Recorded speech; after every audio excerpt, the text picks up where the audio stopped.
We have local economy leaders from across North America registered for today's webinar, and we're delighted you're all here. We'd also like to give a big thanks to our friends at the Center for New American Dream for partnering with us on today's webinar. Before we get started, Mikkel is going to review a bit of technical housekeeping, and then we'll introduce BALLE, the Center for a New American Dream, and our topic and speaker for today.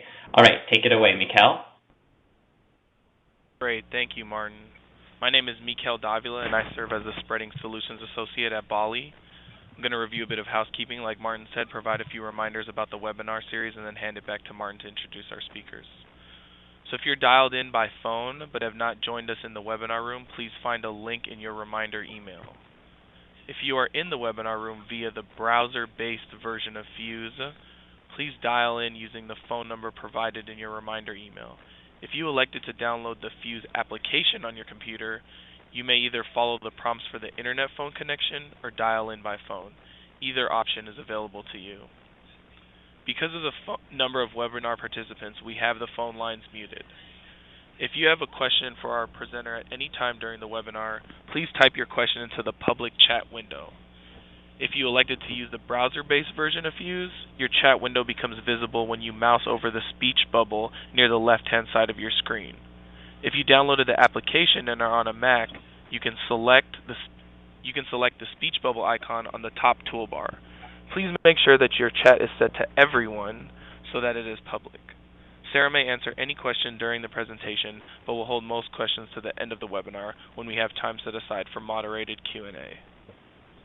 If you have technical difficulties at any point during the webinar, please note this in the chat window, and I, listed under BALLE host, will send you a private chat to help get you sorted out. The private chat will appear in the main chat window, but will be visible only to you and me. Please respond to me only to keep the public chat dedicated to discussion regarding the webinar. Immediately after each webinar, you'll be sent a short survey. Please take a couple of minutes to answer these questions. We'll take your feedback seriously, and they help us improve our webinars. After each webinar, we'll email everyone registered a link to the full recording of the webinar, along with the presentation slides and a copy of the questions from the chat. Please watch for these materials in an email from me over the next few days. And with that, Martin, I'll hand it back to you to get us started. Thank you. Great, thanks, Mikkel. Since a lot of you on the webinar today are new to BALLE, which is the Business Alliance for Local Living Economies, I'd like to just tell you a little bit more about our organization. So BALLE is the fastest growing business alliance of values-aligned entrepreneurs, business networks, and local economy funders in North America.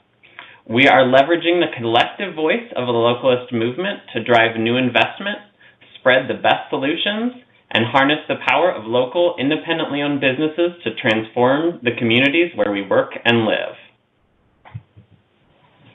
BALLE believes that certain principles matter to achieve sustainable, resilient, happy communities and economies.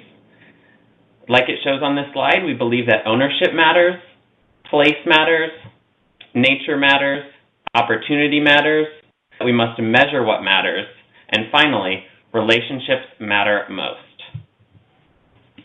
BALLE focuses on 4 topic areas in our work. First is DIY entrepreneurs, which creates the supply of local businesses.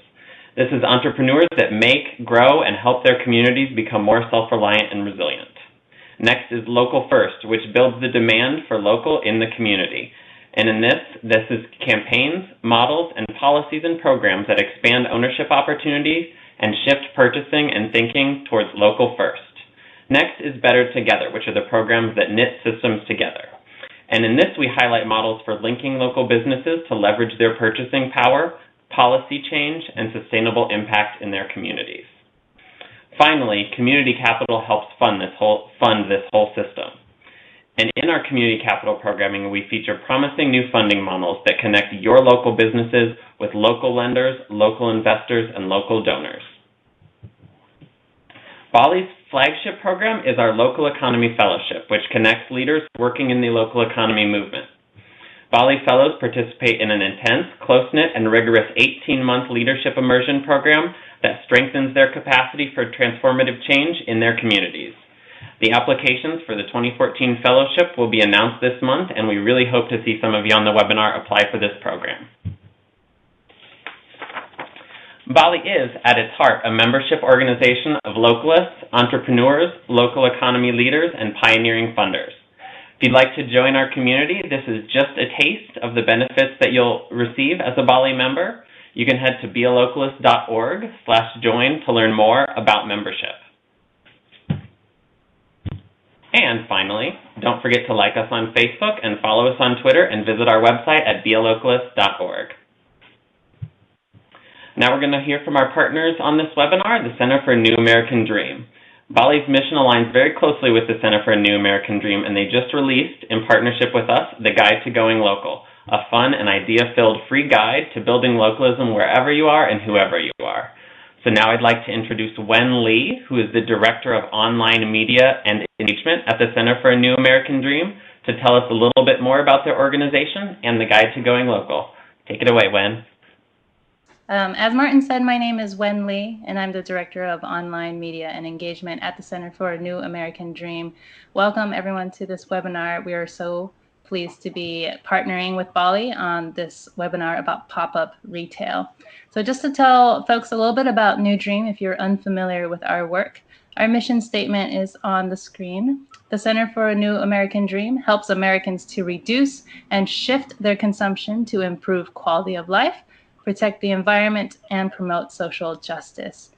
Basically, we understand that the current American dream, status quo, which, encourages folks to make more money, work more, get a big house, get 3 cars, have a big yard. This American dream is broken and actually is creating less happiness, is breaking community relationships, and is doing a lot of destruction for our planet. So at the Center for a New American Dream, we want to promote a cultural shift away from consumerism and more towards what truly matters, which is relationships, community, and self-reliance. So our 3 program areas are defining the dream, beyond consumerism, and collaborative communities, which this webinar is a part of. Now, I just want to touch briefly on a resource that Martin mentioned earlier, which is our Guide to Going Local. And the Guide to Going Local, as Martin said, is a how-to guide for anyone who is interested in strengthening their local community. So there's 4 action ideas in this guide with, step-by-step how-to guides for how to, get started doing these projects in your community. For example, on the screen there, you'll see our action idea number 2, which is supporting pop-up retail. We have other ideas such as building community local pride, how to start buy local campaigns, and how to invest locally as well. And so this guide is free to download. All you have to do is go to guidetogoinglocal.org. And for each of these ideas and actions, we have a real life, success story to showcase. And one of our success cases is popuphood, which is in the Guide to Going Local. There's a short video on popuphood featuring our speaker today, Filley. And I encourage everyone to check out the Guide to Going Local by going to guidetogoinglocal.org. And also check out New Dream's website to see all the other resources that we offer. So thanks, everyone. And I'm really looking forward to hearing the wisdom that Sarah has to share today. So back to you, Martin. Great, thank you, Wen. And now just a bit more about BALLE's Local First webinar series. This series features innovative strategies at the business and organization levels that effectively make the case for local and result in more buying and thinking local first. We know that driving demand for local is a critical piece of building the localist movement and taking Main Street mainstream. We suggest that you treat these webinars as an opportunity to bring together a group of business owners, social entrepreneurs, government officials, and network leaders in your community who may be interested in this topic. After listening to the webinar, you might spend an hour discussing the applicability of relevance of this model in your community and then come up with a couple next steps for action. We encourage roundtables like this so you never have to pay extra per attendee on the same webinar line. And now I'd like to introduce Sarah Filley. Who's speaker today? Sarah Filley is an artist, public speaker, and writer based out of Oakland, California. She's consulted for her expertise in urban innovation, creative placemaking, marketing, and retail trends. In 2011, Sarah co-founded the award-winning social enterprise popuphood. Popuphood is consulted to incubate small businesses, revitalize neighborhoods, block by block in cities in the U.S. and internationally. Her interdisciplinary background in sculpture and photography from California College of Art serves as a foundation to bring design thinking to the city scale. She regularly facilitates seminars, workshops on urban innovation and economic impact, creative engagement, and placemaking. Her work has been featured in numerous media outlets, including the New York Times, Sunset Magazine, and Fast Company. She uses this media exposure to showcase the businesses, neighborhoods, and big ideas. We want to give a huge thank you to Sarah for sharing with us today.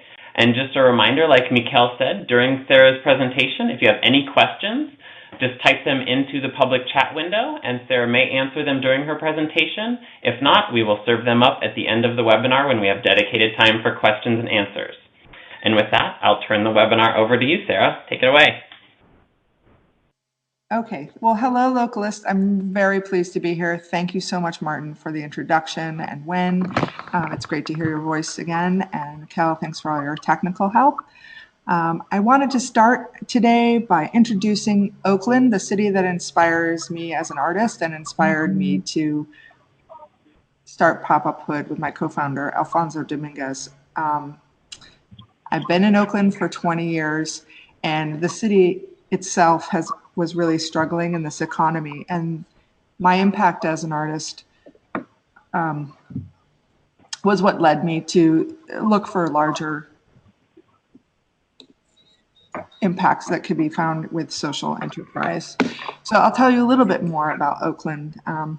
It's a 160-year-old port city, and there's been a recent shift in Oakland as it starts to redefine itself in the 21st century. It's very close to Berkeley and San Francisco and Silicon Valley, but the city has yet to really benefit from the Greater Bay Area's research, tourism, and tech economies. With one recent exception, it has emerged as an affordable and culturally diverse option for residents that are priced out of nearby cities. So Oakland has the most artists outside of Brooklyn, New York. And in the last 7 years, we've seen a very exciting arts renaissance. And that's been attracting huge crowds in downtown for a monthly arts festival. We saw a lot of galleries and bars and restaurants opening in the downtown area for the first time in 30 years. However, some of these neighborhoods, the commercial vacancies were upwards of 45%. And this really reflected a persistent lack of investment and retail in the city. So without a strong retail presence, Oakland was losing millions of dollars of local revenue, and it really lacked the infrastructure to capture the energy and momentum of all the galleries and restaurants. And the success of these restaurants felt really fragile as a result. So we were tired of waiting for the economy to quote unquote turn around, and we really wanted to impact our neighborhood. And that's why we founded the social enterprise to help change our city. So we're a small business incubator, and we revitalize neighborhoods, and we take a very hyper-local block-by-block approach. We focus on building strategic partnerships to establish creative engagement, which fosters growth. We're working in Oakland along the Broadway corridor. You can see the little map on the bottom there, and as well as internationally. Our first site was in Old Oakland, and we are celebrating our 2-year anniversary in December, so we're very excited to welcome 2 new retailers for the holidays. In May, we moved our office across from City Hall in Franco Gallo Plaza, and we launched Oakland's Impact Hub as our first pop-up co-working space right in the heart of downtown. We also spent a year in the Koreatown district.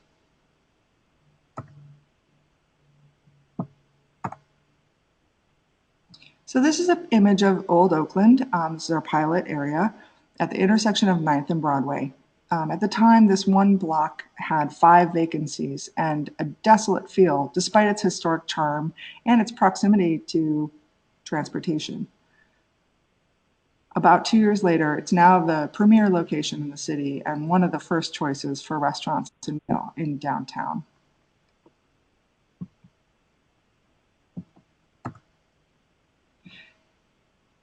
We really focus on using retail to rethink the relationship of property owners and cities to renew their neighborhoods.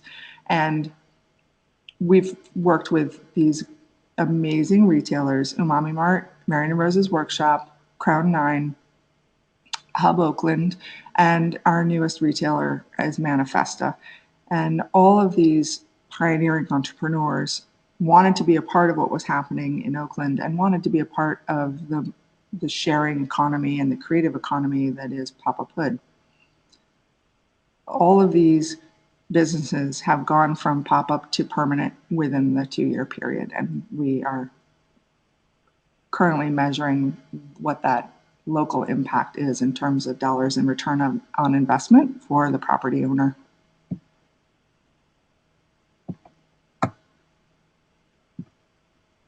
So establishing creative engagement is a really essential piece of placemaking, and it complements the retailers' work as they start to invest in their communities.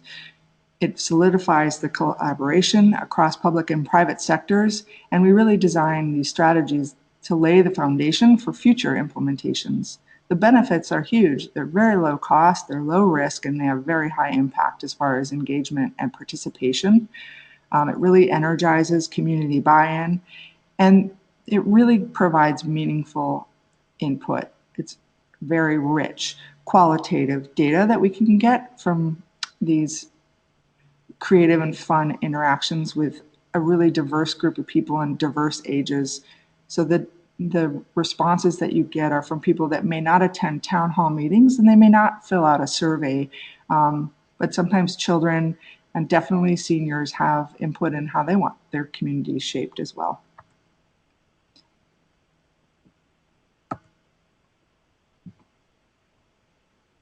We also focus a lot on building strategic partnerships. This allows us to really discover the genius and creativity within local communities so we can immerse ourselves to identify and partner with institutional, civic, and cultural organizations that really have a vested interest in one another's success.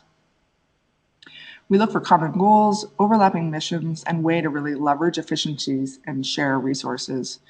The image you see here is Neighborland. It's an online engagement tool, and that allows people to, complement our events and our creative engagement outreach with inputting ideas right on their mobile phone or at events. We have these whiteboards and they have stickers.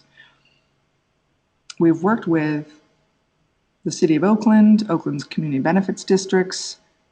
We've worked with the California Community College, their Engage program. We've worked with Impact Hub Oakland, Women's Initiative, Inner City Advisors, the Kresge Foundation, Art Place, Square, Intuit, and so many other organizations towards this idea of collective impact and really building our own capacity as well as the capacity of our retailers and the neighborhoods to really share these resources.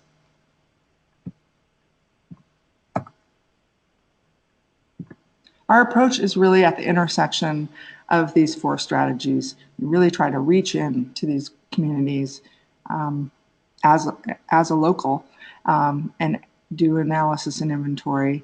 We use the creative engagement as a way of building the buy-in from the community and also getting really rich data. And also we do a lot of marketing and use that to leverage the destination and the authentic local community. And of course, we do the retail curation of the pop-up.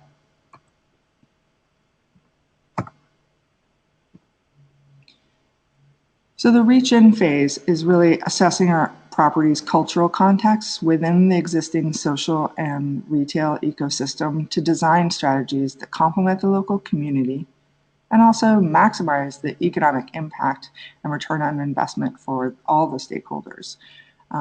Having an economic impact has been a priority for us from day one. Oakland is the location that really needed that consideration. We've really provided a platform for real estate developers, and property owners to assess their role in the economic health of the entire communities and give them the tools and ideas to have a positive impact on the local economy and their profitability.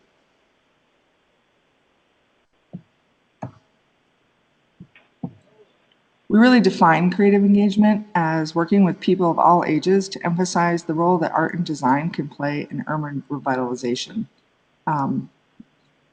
This can't be stressed enough, and oftentimes our actual pop-ups are that creative engagement, and their retail and events and classes and workshops and food tastings are all part of that neighborhood's new outreach.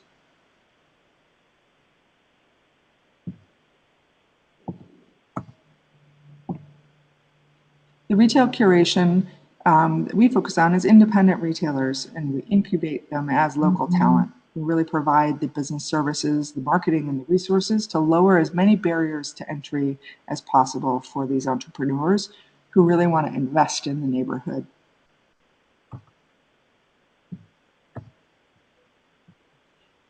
And we use marketing to reposition neighborhoods so that these pop-ups can thrive. We tell great stories about our entrepreneurs and the neighborhoods, and we amplify the authentic specificity of place and highlight what is working to support these vibrant economies. Creating an identity marketing campaign with new and established businesses as the ultimately contributes to the revitalization of the neighborhood.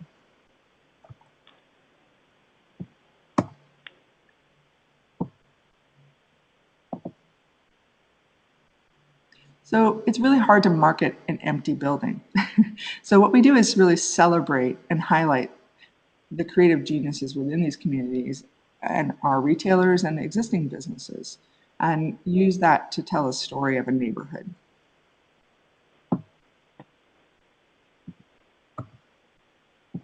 This is an example of one of our pop-ups, Marion Rose's workshop. Her focus is traditions, not trends, only US-made goods, and she spends time researching the country to find craftspeople who are still making objects and everyday goods for the home the same way they've been doing it for 100 years.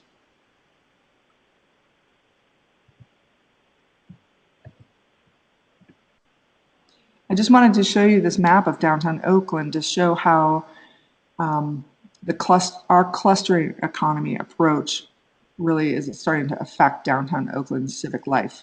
We're beginning to encourage the thinking of public space, not just linking it to one another. As you see here, there's the Franco Gala Plaza, then there's the Latham Square Plaza. You can see where our office is, and you can see where the hub office is. So this clustering here is starting to get a critical mass of innovation infrastructure that's really helping the newer retailers that we're bringing in. So it's linking public spaces to one another, but also through these really intentional programming of pop-ups, mobile vending, and events. And this is also linking the built environment itself to these bigger ideas and conversations that are shaping our cities.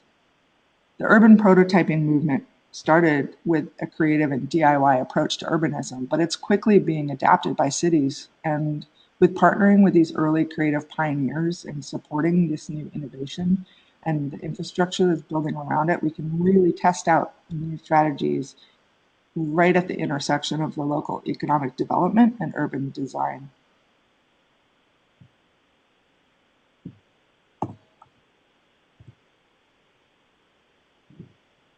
So part of our mission at popuphood, we hosted an event on the Franco Gala Plaza. We called it Fashion Friday on the Plaza. And it's an example of activating the plaza, but it's also an example of bringing together these micro entrepreneurs, clustering them for economic impact. The event brought together 7 mobile retail trucks, and several of the applications for our brick and mortar pop-up shops are actually mobile retail trucks, and they're ready to find a permanent home after investing in a mobile retail component of their business. And this really complements their mobile boutique and also complements their online revenue streams. So by showcasing them in this underutilized plaza, we not only activated the plaza, we created a series of firsts. It was the first mobile retail truck event co-hosted by a civic entity. The city of Oakland was a great partner. It was the first to invite brick and mortar shops to participate. And it was the first event of its kind to add a fashion show, which featured looks from the trucks as well as it benefited the local brick and mortar shops by featuring looks and merchandise on the runway as well from them. So this event started to focus policy issues around mobile retail, and it really dispelled the argument against enterprise zones for mobile vending as unfair competition for brick and mortar, because we really included these local shops and these brands in our marketing and promotion of the downtown as a whole, and their sales really benefited. So we'll be doing more of these events, and we'll be working to draft the policy around mobile retail in a more regional sense for the Bay Area. This just gives you an idea of, the participation that we had that day in the plaza. Over 500 people came, and it was a really successful event and a great example of creative engagement and local economic incubation. This next slide shows you Latham Square, adjacent to Franco Gala Plaza. It's a new project, and it's a pop-up plaza. It's being prototyped by the Public Works Department of Oakland, and we're extremely excited to be a part of it. We proposed not only to reframe the street vendors in this plaza as part of our incubation for micro entrepreneurs, but we also proposed a marketing strategy to benefit them as well. So the grand opening for this will be coming up soon, and we'll have some really interesting data that we'll be collecting over this prototype period for not only how the built environment can support entrepreneurs, but also what types of infrastructure and what are the needs for these new smaller vendors, and how can we create a pathway for pop-ups or permanent brick and mortar.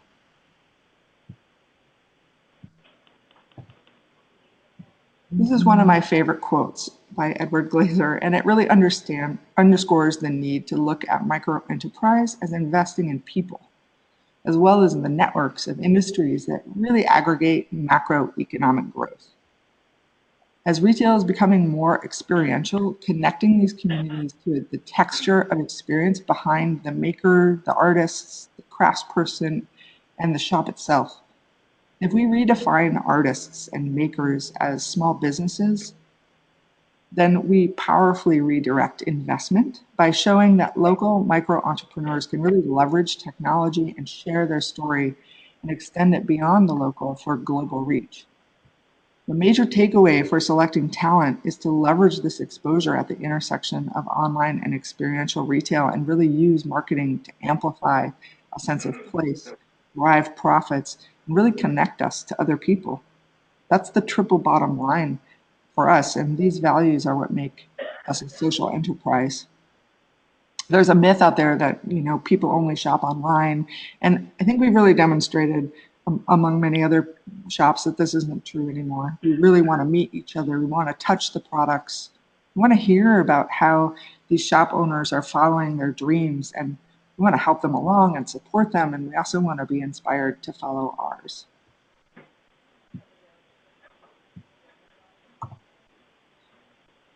So I'm going to end there, and I'm really excited to hear about your questions. Our website is popuphood.com. You can follow us on Twitter at popuphood.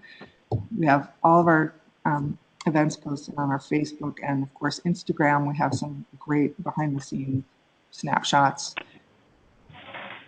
It's been a pleasure, and I look forward to taking your questions. Great. Well, thank you, Sarah. That was a great overview of Popuphood, and I'd like to kind of step back a little bit and ask if you can tell us a little bit about how your very first kind of pop-up incubation worked. So kind of like, how did you select the entrepreneurs, work with the landlords, and move and talk a little bit about how you moved the entrepreneurs from temporary to permanent tenants there in the old Oakland location? Yes, things have definitely changed over the last 2 years. We've learned a lot about selecting retailers, but the main thing we look for are retailers that have a great concept, they have a great online presence, and they have a great attitude, and they have a pretty sophisticated understanding of how mobile and online shopping and their creative community all intersect. They usually are risk takers. They're opening their first flagship store in a transitional neighborhood, and they understand that it takes a while to build that foot traffic, and that's why they're getting reduced rent. So I think that by inviting the property owner to give up to 6 months to these untested entrepreneurs, it's a way to really solidify this idea that they're in this together, that they're building the neighborhood together. And we really look for retailers that understand that that's what's happening. They have a long-term vision, and they are really trying to move their business towards that long-term lease. So we build in a lot of infrastructure around that idea. The first 6 months lease is really, it's a win-win. There's no obligation at the end of that 6 months. But what we found is that the businesses that use that 6 months really to invest in their inventory and their business and start settling into their space, they tend to invest quite heavily at that 6 month mark. They'll take out a local loan, or they'll be ready to expand their business in some way, either by hiring staff, building their space out more permanently, or adding additional types of products or services. So that all is to say that we really phase it in, and we look at this process as a long-term 5-year phasing process where everybody can slowly build up their equity in their own businesses and in the neighborhood together. Great. We had a question, and I think this is kind of relevant to the last point, was how do you elaborate a bit on how you kind of sell this pop-up retail idea to the building owners? Because I know the landlords are oftentimes kind of the biggest, they're also taking a risk in addition to the entrepreneurs. Absolutely. I'll say two things about that. One is that there are some very tangible and very intangible returns on the investment to working with this concept of using pop-ups as a way to activate empty retail and revitalize the neighborhood. I think that the direct return on investment for property owners is that they're bringing in ground floor amenities. If there's upper floor offices or residential, the feeling of having those bottom floor spaces filled with retailers and having the doors open and really having that activity on the sidewalk and bringing that foot traffic, those are very tangible benefits. In terms of financial benefits, having that amenity can attract a little bit higher rent for those upper floor offices or residentials, and it might also be, if you're trying to shift the demographic of your business, of your property, let's say you want to bring in more tech office space upstairs, and having really interesting, vibrant retail down on your ground floor is part of that. For Oakland, that's the case. Nationally, there's quite a range of what the pop-ups would be. Some agricultural and smaller communities might want to focus on a really different approach for retail. They're not going to do higher end boutiques, but maybe they would like to have retail that's more based on the local agriculture. I've seen examples of some of that, and that's a model that we're going to work with if we're outside of Oakland or in other communities that don't have a really dense urban population. The second thing I'd say about property owners is that there's always going to be a few that are going to be really early adopters and take a risk on the bell curve. Then there's going to be people who wait and see how that works out, and then they'll jump on. And then at the top of the bell curve, you have people who are like, oh, okay, well, everybody's doing it. I'm going to do it too. Then you'll always have those property owners that just are not going to participate. And that's fine. My recommendation is don't waste time on them. Go after the people who are visionaries and are taking a risk and understand some of the more intangible benefits of participating in like a local incubation strategy like this. Great, thank you. And you touched a bit about how this may work in cities or urban centers that aren't quite as dense. But I was wondering about, there's also some communities that may not have that really vibrant, creative community like Oakland has. And, what advice you would give for a community like that may be still a little bit emerging and may not have as many aspiring entrepreneurs who are ready and excited to open a business. But there's plenty of vacant space, and there would be a total opportunity for folks who may want to try something out. Absolutely. It's a fantastic question, and we're definitely dealing with that in other smaller towns and main streets. We get a lot of phone calls with people wondering what are the options. So I think for us, that's where the strategic partnerships really come in. That's where it's really important to start making those network connections with other stakeholders in these neighborhoods. Maybe there's a hospital with a large workforce, but they're really not participating in the local economy in a way. They just come to work and leave. So there's a lot of opportunity to serve those larger populations that maybe don't live right there, but they're in the neighborhood. So hospitals are always a great example, and starting with that workforce and really trying to understand what it is that they would participate in. So some of the strategies around those bigger stakeholders, maybe there's a cultural center, maybe there's a senior center, and really understanding like what's missing, and delve into what the needs and desires are of the local population there. It really underscores why creative engagement is a really important aspect of what we do, because we spend a lot of time assessing, not only the numbers of the demographics and the average income expenditure of the households, but we really talk to people. And so I think, one of the fun things in some of the more agricultural communities in Northern California is that they have festivals every year. There's a peach festival or there's a pumpkin festival. And those are all opportunities for really interesting seasonal pop-ups as well. Great.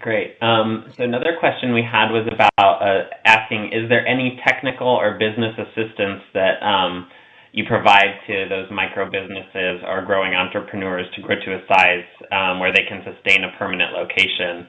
And some other folks were wondering if you partner with folks like Cameo or other micro entrepreneur support organizations there. Great question, yes. We do offer a lot of technical assistance. We work really closely with our applicants. Every small business has something that they're brilliant at, and then other areas that they need to grow into to be successful. We found a lot of success with partnerships. It's definitely for pop-up retail. That really seems to be a winning strategy, and you have two brains or more. We've done a variety of things. I think the biggest thing is, linking them with other retailers and other city entities and these other financial resources within the cities that we're working in. Sometimes retailers feel alone or isolated or not part of the conversation, and they don't know where to go.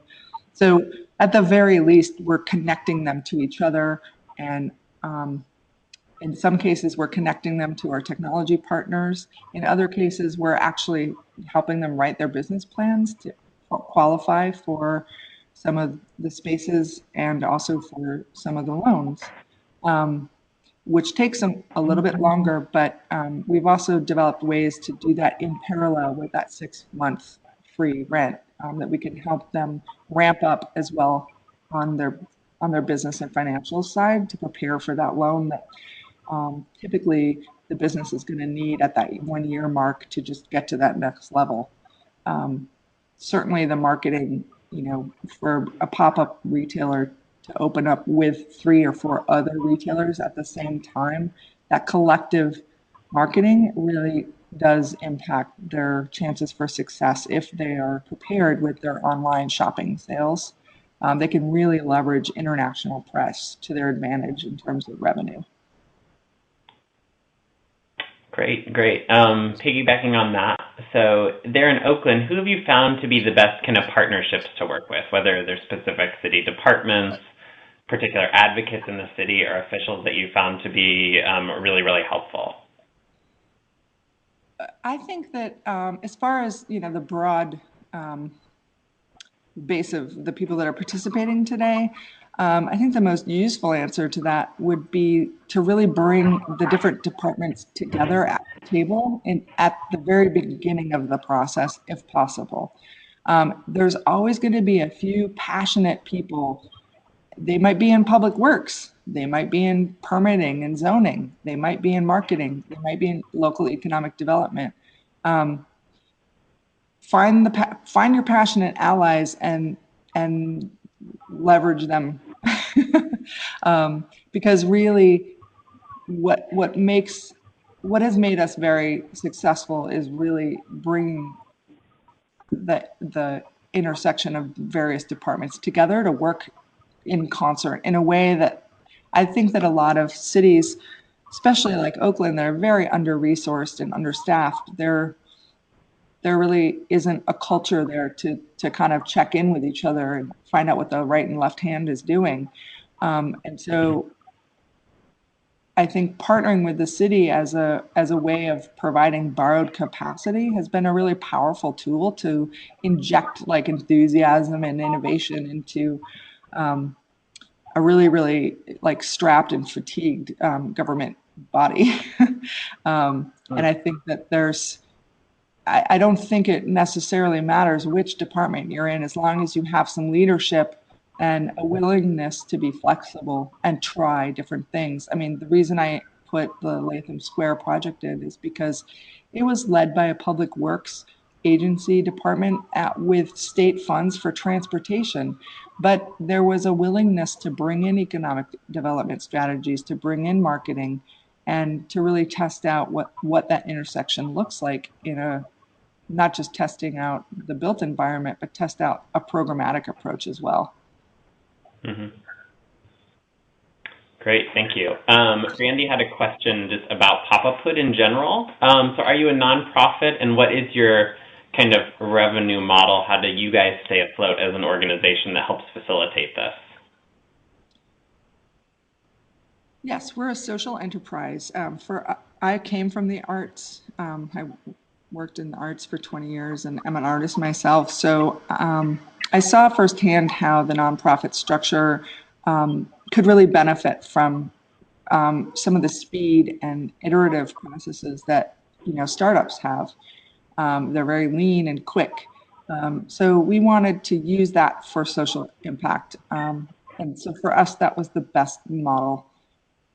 And it's opened up a really great conversation with an international community of people who are using the for-profit but social benefit model. And I think in places like Oakland that are struggling economically, that it's important for us to also model profitability for the people that we're working with.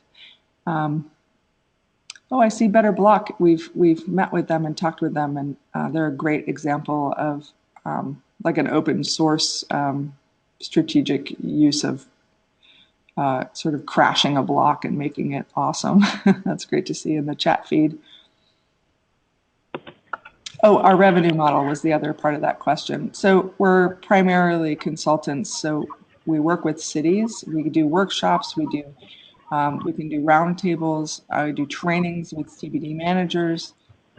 We obviously work with property owners, so we can set up a talent aggregation strategy for them, as well as marketing and creative engagement.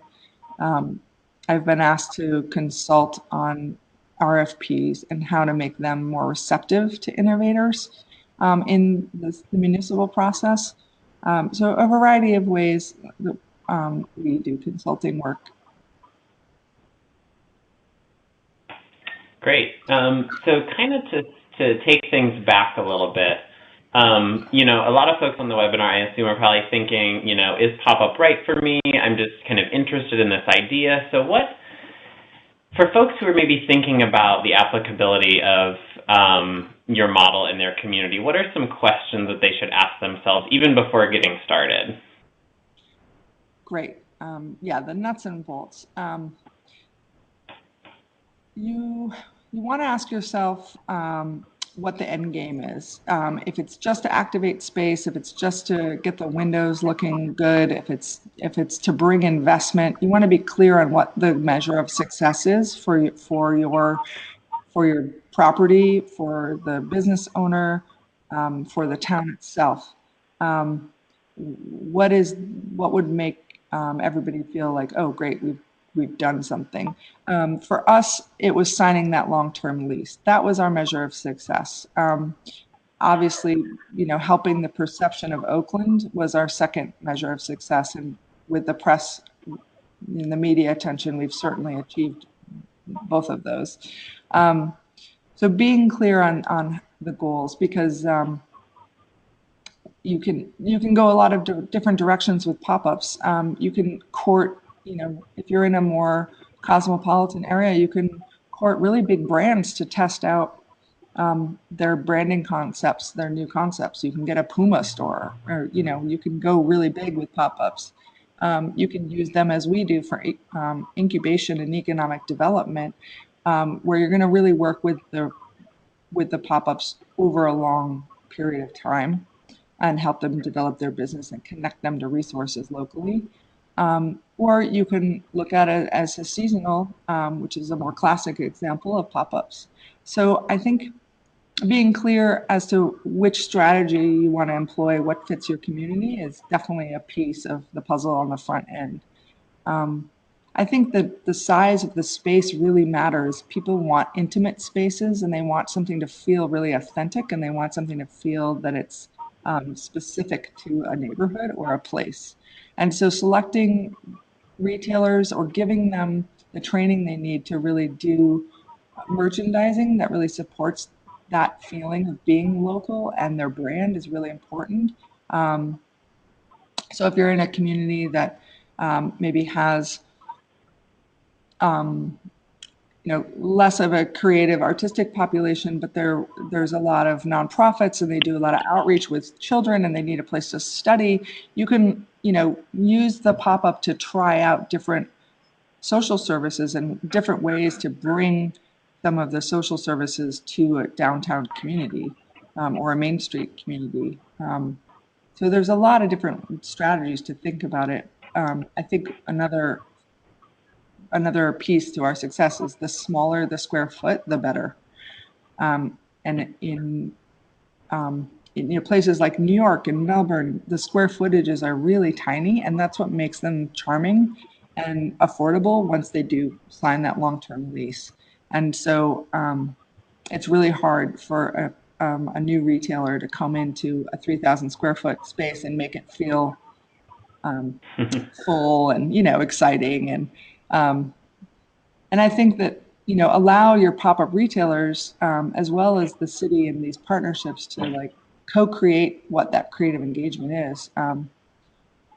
You know, Marilyn Rose's workshop, the example that I provided, brings in the artists and craftspeople that she has as vendors, and they talk about their work and they do demonstrations on ceramics and how they make their jewelry, and any way that you can really connect people to the fabric of their neighborhood and also the makers and the stories in that neighborhood are really valuable.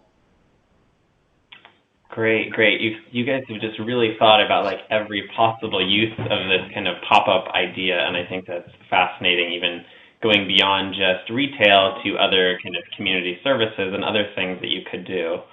Awesome. Randy just asked what's the minimum length of time you'd recommend kind of popping up for retailers? Is a month adequate, or how do you determine, what the ideal amount of time is? That's a great question. And I would say it really depends. I've seen a couple different models. I mean, we have a really great relationship now with Peter Sullivan Associates with our spaces. And I will say it takes just as much work to have a retailer pop up for a month as it does for 6 months. So you want to make sure that the property manager has adequate support staff, and that you have to drop the leases, and to adequately promote them, you have to have a lot of resources in terms of doing the social media and press release. We have done pop-ups for 1 month, and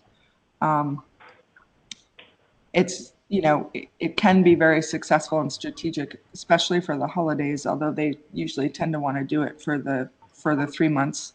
But I would say it really depends on the property owner itself. If there's something that's just 1 or 2 nights, then that energy expenditure is really, the burden is really on the retailer.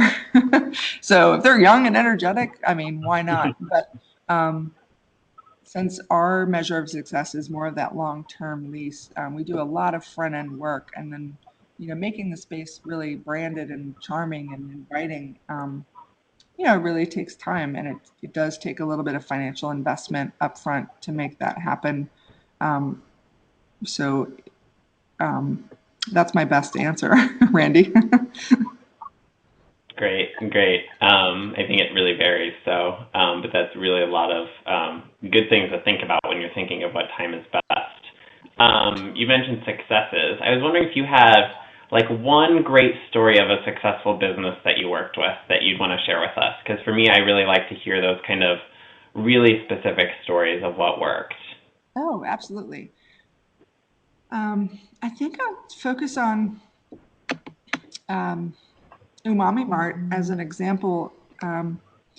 They had a blog, an online lifestyle blog, just about Japanese culture for about 5 years.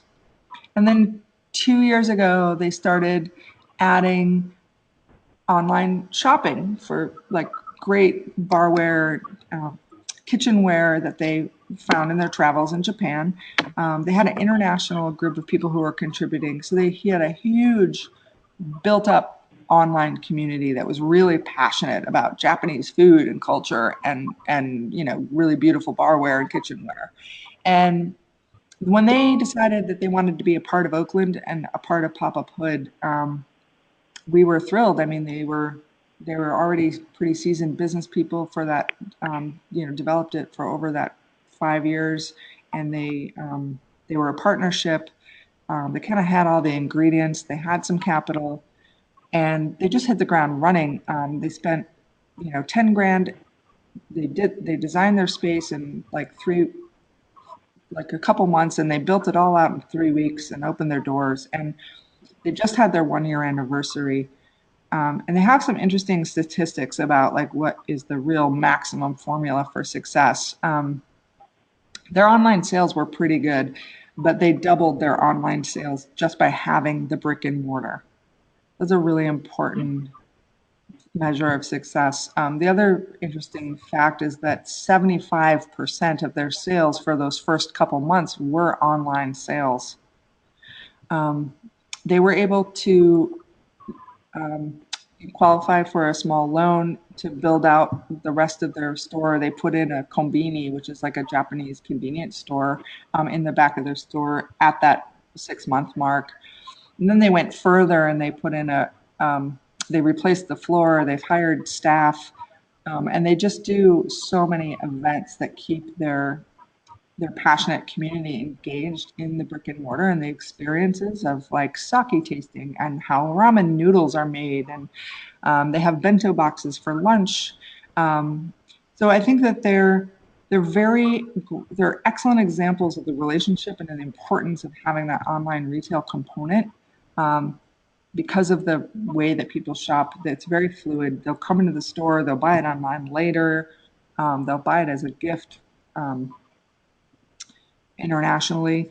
So they've really hit their stride, and I think that they really are a great example of how a flagship store can really accelerate your revenue, even if you're convinced that your sales are really good just as an online store.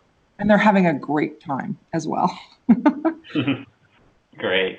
That's actually one of your stores that I have stopped into before last time I was in Oakland. So interesting to hear that story, and really fascinating that they moved kind of from online, their kind of evolution from online to having a storefront and how that boosted their business. As we kind of wrap up here in the last couple minutes, I was wondering what kind of like 3 to 5 key takeaway points would you want folks to leave this webinar with? I think the key is to have think a lot about unusual partnerships that you can form to really maximize the idea of a local vibrant economy. If you've been working with the same people for several years, try to reach outside that community and incorporate some newer ideas from different populations or residents or workforce people about what they really want to see there and what they would support financially. And utilize those same, stakeholders to really brainstorm about what would get people out into the community, supporting what these pop-ups are, what types of events are people hungry for, and what would really help your particular local economy. In Oakland, we had 20,000 people coming once a month to look at art. So just having a fraction of them, coming to these pop-up stores that have art shows that they end up buying, that's a great way to leverage something that was already going on to their benefit. I think that the importance of the sharing economy and linking your social media can be understated. All of our retailers that share the property, they all share internet, they share a bookkeeper, they coordinate their events, they coordinate their hours.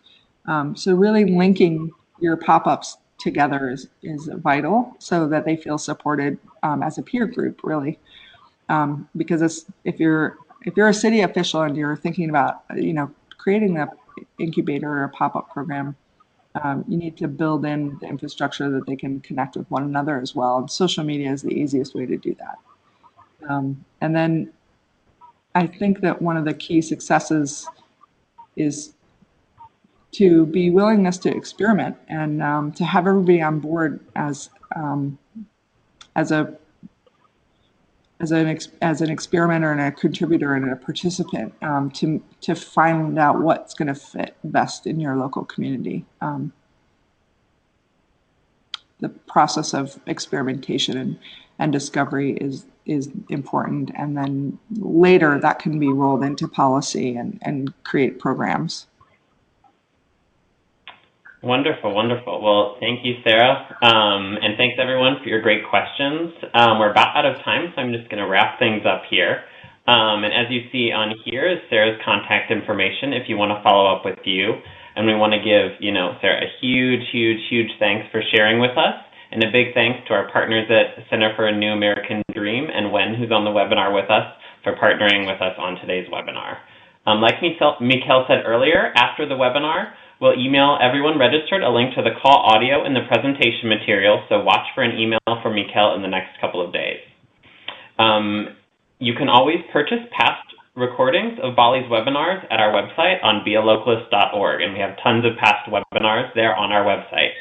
And if you want to keep this conversation going, BALLE's affinity groups connect you directly with your peers based around topics of shared interest like Local First.